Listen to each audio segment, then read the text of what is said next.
ॐ वासुदेवं हृषीकेशं वामनं जलशायिनं जनार्दनं हरिं कृष्णं श्रीवक्षं गरुडध्वजं वाराहं पुण्डरीकाक्षं नृसिंहं नरकान्तकम् अव्यक्तं शाश्वतं विष्णुं मनन्तं अजमव्ययं नारायणं गदाध्यक्षं गोविन्दं कीर्तिभाजनं गोवर्धनोद्धरं देवं भूधरं भुवनेश्वरं वेतारं यज्ञपुरुषं यज्ञेशं यज्ञवाहकं चक्रपाणिं गदापाणिं शङ्खपाणिं नरोत्तमं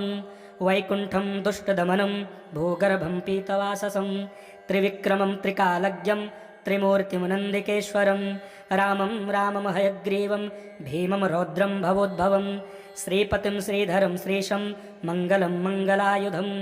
दामोदरं दमोपेतं केशवं केशिसूदनं वरेण्यं वरदं विष्णु मानन्दं वासुदेवजं हिरण्यरेतसं दीप्तं पुराणं पुरुषोत्तमं सकलं निष्कलं शुद्धं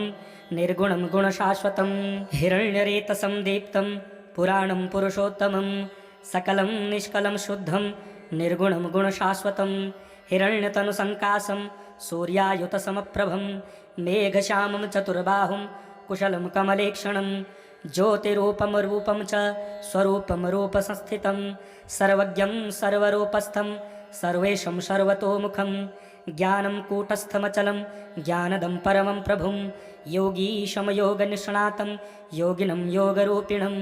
ईश्वरं सर्वभूतानां वन्दे भूतमयं प्रभुं इति नाम शतमदिव्यं वैष्णवं खलु पापहं व्यासेन कथितं पूर्वं सर्वपापप्रणाशनं यः पठेत प्रातरुत्थाय स भवेद् वैष्णवो नरः सर्वपापविशुद्धात्मा विष्णुसायुज्यमाप्नुयात् चान्द्रायणसहस्राणि कन्यादानशतानि च गवां लक्षसहस्राणि मुक्तिभागी भवेन्नरः अश्वमेधायुतं पुण्यं फलं प्राप्नोति मानवः। ॐ वासुदेवं हृषीकेशं वामनं जलशायिनं जनार्दनं हरिं कृष्णं श्रीवक्षं गरुडध्वजं वाराहं पुण्डरीकाक्षं नृसिंहं नरकान्तकम् अव्यक्तं शाश्वतं विष्णुं मनन्तं अजमव्ययं नारायणं गदाध्यक्षं गोविन्दं कीर्तिभाजनं गोवर्धनोद्धरं देवं भूधरं भुवनेश्वरं वेतारं यज्ञपुरुषं यज्ञेशं यज्ञवाहकं चक्रपाणिं गदापाणिं शङ्खपाणिं नरोत्तमं वैकुण्ठं दुष्टदमनं भूगर्भं पीतवाससं त्रिविक्रमं त्रिकालज्ञं त्रिमूर्तिं नन्दिकेश्वरं रामं रामं हयग्रीवं भीमं रौद्रं भवोद्भवं श्रीपतिं श्रीधरं श्रीशं मङ्गलं मङ्गलायुधं दामोदरं दमोपेतं केशवं केशिसूदनं वरेण्यं वरदं विष्णु मानन्दं वासुदेवजं हिरण्यरेतसं दीप्तं पुराणं पुरुषोत्तमं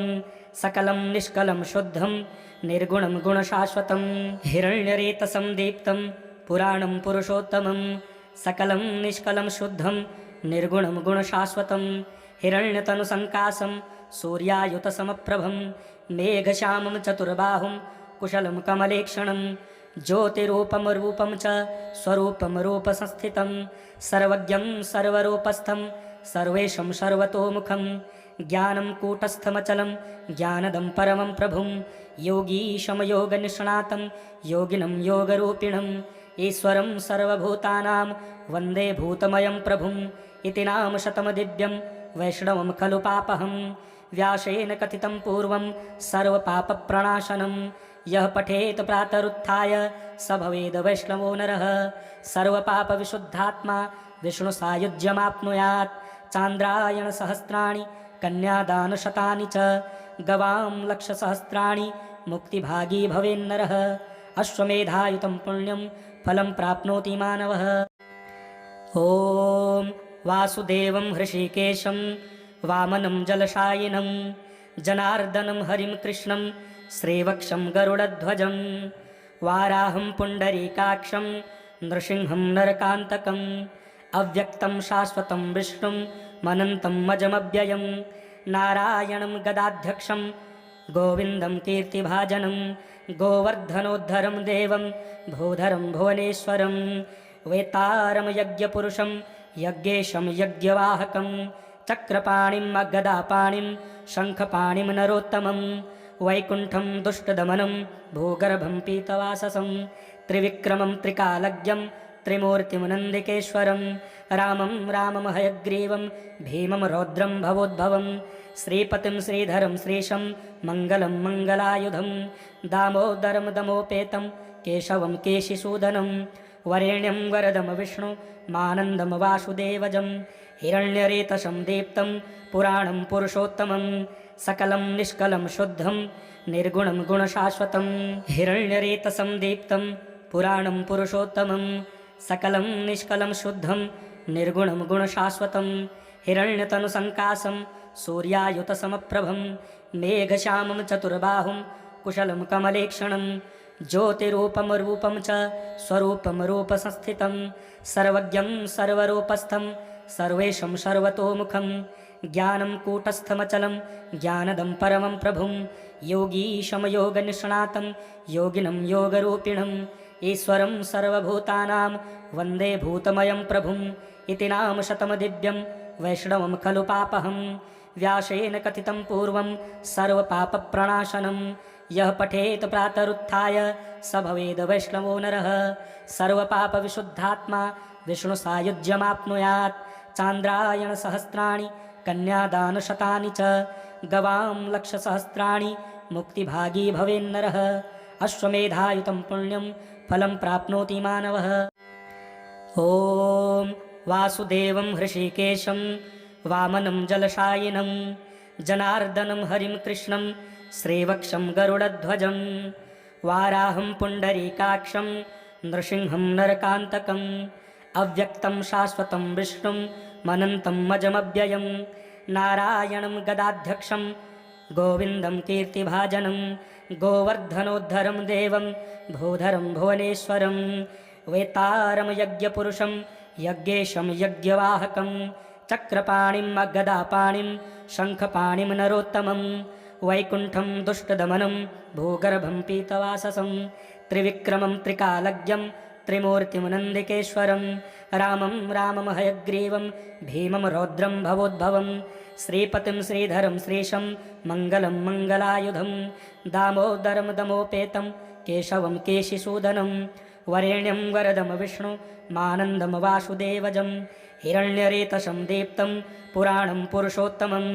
सकलं निष्कलं शुद्धं निर्गुणं गुणशाश्वतं हिरण्यरेतसं दीप्तं पुराणं पुरुषोत्तमं सकलं निष्कलं शुद्धं निर्गुणं गुणशाश्वतं हिरण्यतनुसङ्कासं सूर्यायुतसमप्रभं मेघश्यामं चतुर्बाहुं कुशलं कमलेक्षणं ज्योतिरूपं रूपं च स्वरूपं रूपसंस्थितं सर्वज्ञं सर्वरूपस्थं सर्वेशं सर्वतोमुखं ज्ञानं कूटस्थमचलं ज्ञानदं परमं प्रभुं योगीशं योगनिष्णातं योगिनं योगरूपिणम्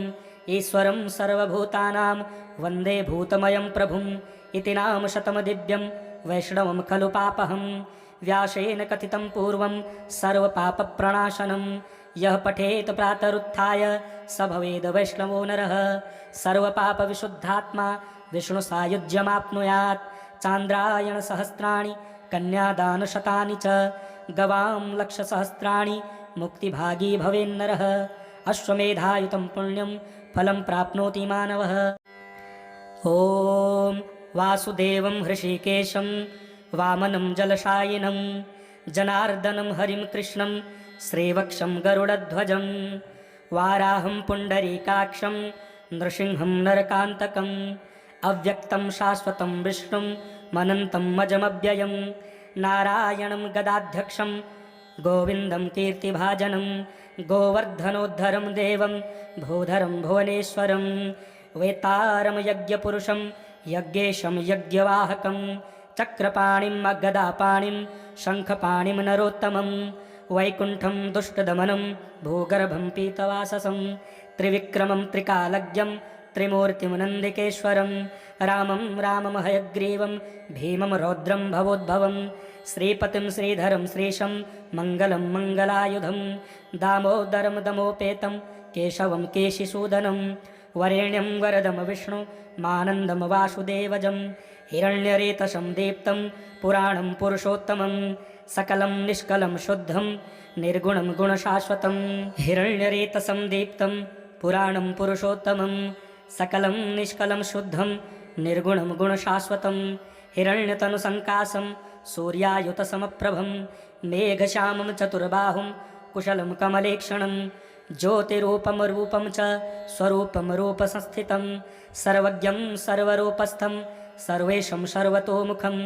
ज्ञानं कूटस्थमचलं ज्ञानदं परमं प्रभुं योगीशं योगनिष्णातं योगिनं योगरूपिणम् ईश्वरं सर्वभूतानां वन्दे भूतमयं प्रभुम् इति नाम शतं दिव्यं वैष्णवं खलु पापहं व्यासेन कथितं पूर्वं सर्वपापप्रणाशनं यः पठेत् प्रातरुत्थाय स भवेद् वैष्णवो नरः सर्वपापविशुद्धात्मा विष्णुसायुज्यमाप्नुयात् चान्द्रायणसहस्राणि कन्यादानशतानि च गवां लक्षसहस्राणि मुक्तिभागी भवेन्नरः अश्वमेधायुतं पुण्यं फलं प्राप्नोति मानवः